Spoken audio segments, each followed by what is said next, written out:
Imaginemos por un momento una inmensa catedral gótica, una de estas estructuras colosales de piedra maciza, oscura, pesada, con siglos y siglos de historia acumulada en sus cimientos. Y ahora visualicemos la locura absoluta de intentar usar esa misma catedral, con sus muros inamovibles, para atrapar, desviar y gobernar un rayo láser en pleno vuelo. Uf, menuda imagen. Es un choque profundo, claro. Tienes la piedra milenaria, estática, frente a una luz pura, fría, ultraveloz. O sea, pertenecen a mundos que operan con leyes físicas completamente diferentes. Exacto.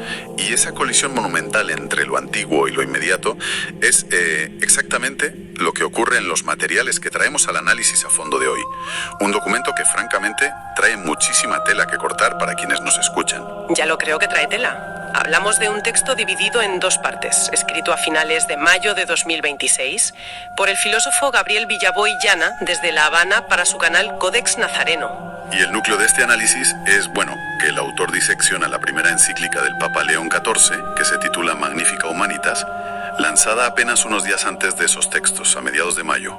Sí, un texto que representa el intento más ambicioso del Vaticano por sentar doctrina moral sobre la revolución digital y muy específicamente sobre la inteligencia artificial. Pero claro, la misión de hoy es desgranar cómo Villaboy hace algo fascinante.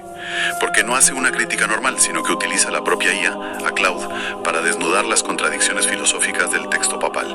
Y además explora una reinterpretación teológica de Jesús que es casi de ciencia ficción. Madre mía, es que es radical. Pero bueno, antes de meternos de lleno, creo que es vital hacer una pausa y dejar algo clarísimo. Sí, totalmente necesario. Adelante. A ver, los textos que vamos a analizar hoy contienen críticas institucionales muy severas, posturas políticas polarizantes y una visión teológica sumamente heterodoxa. Y desde este espacio queremos recalcar firmemente que nosotros no tomamos partido. Eso es. No respaldamos ni atacamos a ninguna religión, ni ideología política o dogma. Nuestro único objetivo aquí es exponer y analizar de manera neutral los argumentos del autor tal cual aparecen en las fuentes. Ni más ni menos. Exacto, imparcialidad total. Empezamos por el método, porque tiene una ironía que es fantástica.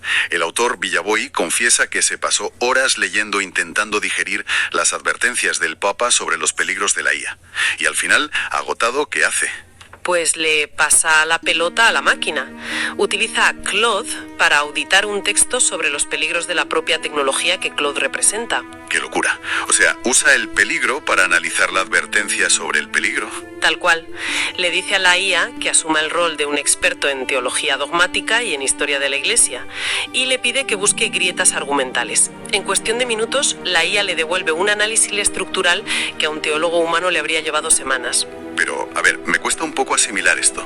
Un modelo de lenguaje evaluando teología. Supongo que la IA no entra a valorar la fe en sí misma, ¿no? No, para nada. La IA no juzga la revelación divina. Lo que juzga es la coherencia del lenguaje y de la lógica formal. Y lo hace categorizando los fallos en 3 niveles muy precisos.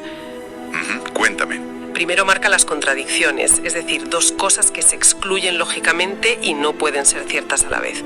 Segundo, las paradojas, que son ideas aparentemente absurdas, pero que en teología a veces tienen una tensión interna, aunque aquí la encíclica no resuelve esa tensión. Vale, contradicciones, paradojas y falta una, ¿no? Sí, las incongruencias, que son básicamente faltas de coherencia en las premisas que generan fricción constante en el texto. Entendido. Y la primera gran paradoja que salta a la vista es cómo la propia encíclica define a la tecnología. Porque, por un lado, en el apartado 100, llama a la IA una ayuda valiosa. Sí, un guiño al progreso. Habla de esclavitud, de armas letales, de deshumanización. Lo fascinante aquí es que el documento papal sostiene que la tecnología no es neutral, que asume el rostro de quienes la diseñan, pero paradójicamente asume que todos sus creadores actuales tienen un rostro amenazante, oscila entre esto es útil y esto va a destruirlos. Es como alguien que te dice que le encanta el mar, pero se pasa toda la tarde hablando de ataques de tiburones. Al final te quedas pensando que mejor no pisar la playa. Exactamente eso. Y luego hay una incongruencia estructural que me llama mucho la atención. La Iglesia defiende, creo que en el artículo 20, la llamada autonomía de las realidades terrenas, es decir, el principio de no injerencia.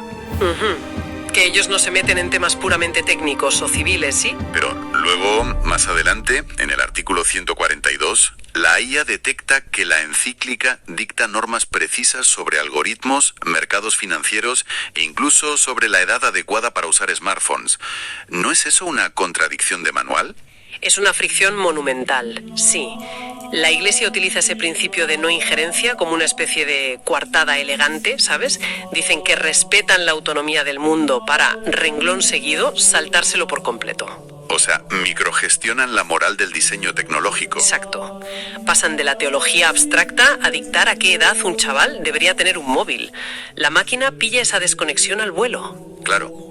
Y si hablamos de desconexiones, llegamos a la segunda sección del análisis, que es donde la cosa se pone tensa de verdad con el tema histórico. Porque si quieres regular el futuro, supongo que primero tienes que rendir cuentas sobre tu pasado. Totalmente. Y esto nos lleva al punto más frágil de la encíclica, el apartado 176.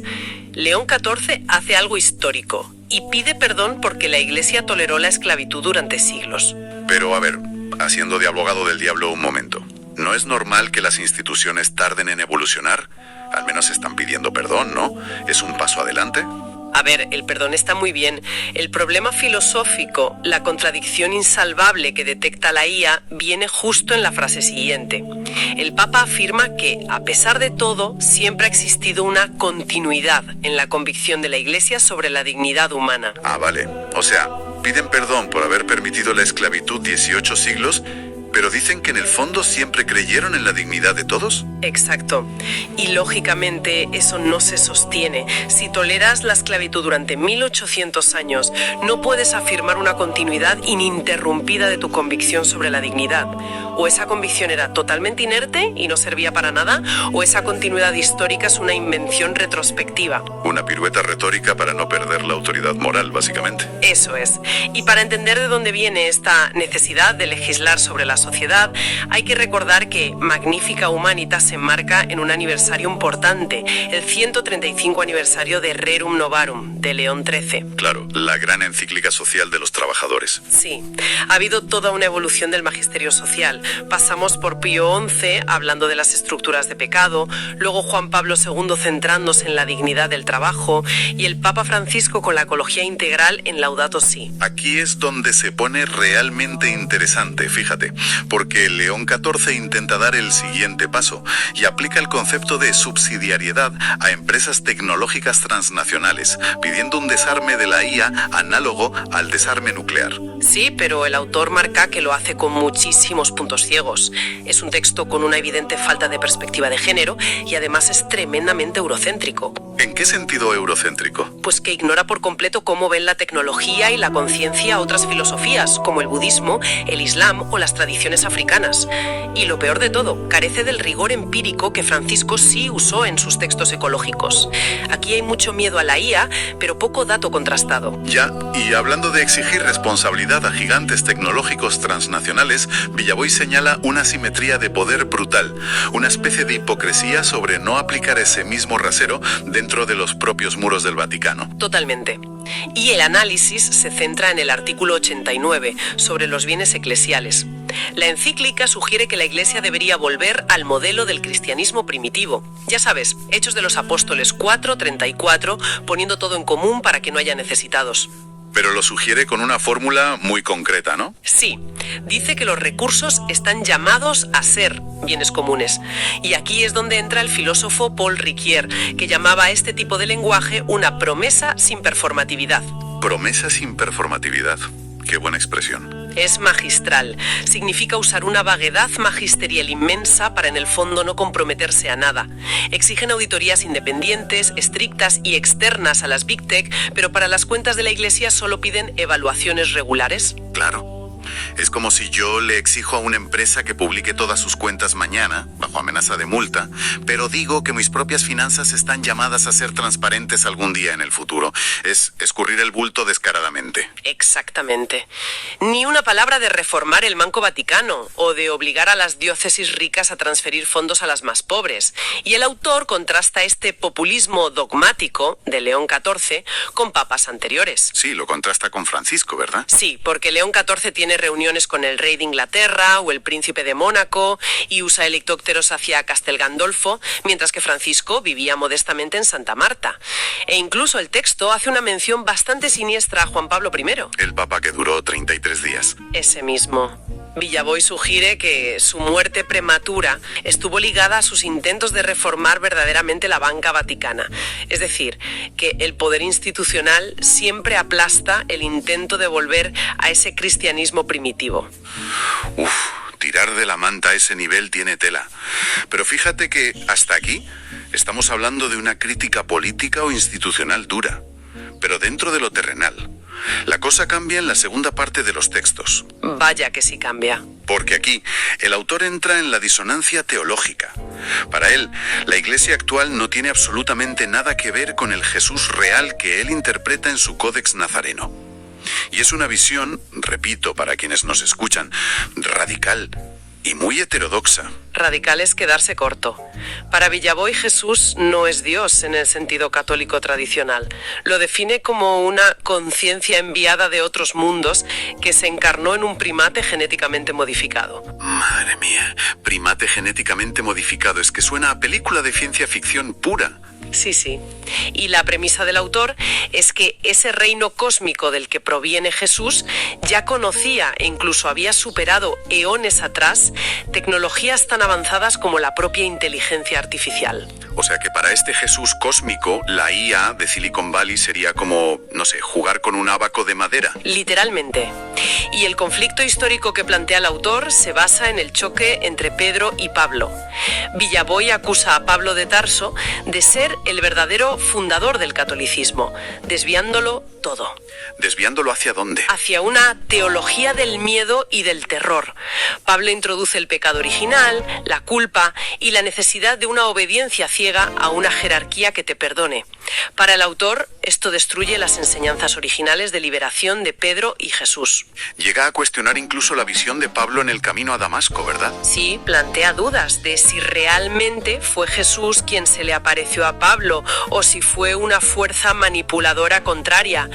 Plantea si Pablo no fue en el fondo un ingenuo útil para construir un imperio de control. Entonces, ¿qué significa todo esto? Si juntamos esa visión teológica con la encíclica sobre la inteligencia artificial, ¿cuál es el veredicto del autor? La síntesis es brutal. Significa que, para Villavoy, Jesús vino a predicar el reino de los cielos frente a un mundo gobernado por el mal, buscando liberar conciencias. No vino a codearse con el Sanedrín, ni con Pilato, ni con corporaciones. Por lo tanto, una institución que hace exactamente eso. Que acumula miles de millones, que no vende todo lo que tiene, como Jesús le pidió al joven rico, y que encima pretende dictar cómo deben diseñarse los algoritmos de IA. Para el autor, es una iglesia que ha perdido totalmente el rumbo. Hay una pregunta retórica en el texto que es un golpe directo a la mandíbula, Se preguntan cuánto valdría vender el juicio final de Miguel Ángel a multimillonarios como Elon Musk, Trump, Amancio Ortega o Bezos. Sí, para usar ese dinero y ayudar a los casi 9.000 millones de seres humanos a hacer frente a las disrupciones que va a causar este imperio de la IA. O sea, exige que la Iglesia actúe materialmente y deje de dar sermones. Menudo viaje. Hemos navegado desde la ambición de la encíclica Magnifica Humanitas por guiar moralmente a la inteligencia artificial, pasando por todas sus incongruencias históricas y sus dobles raseros. Hasta llegar a una reinterpretación cósmica y radical del cristianismo primitivo, efectivamente. Y todo expuesto, de nuevo, por los algoritmos de silicio de Cloud, la propia IA. Si conectamos esto con el panorama general, creo que la conclusión del texto es clara.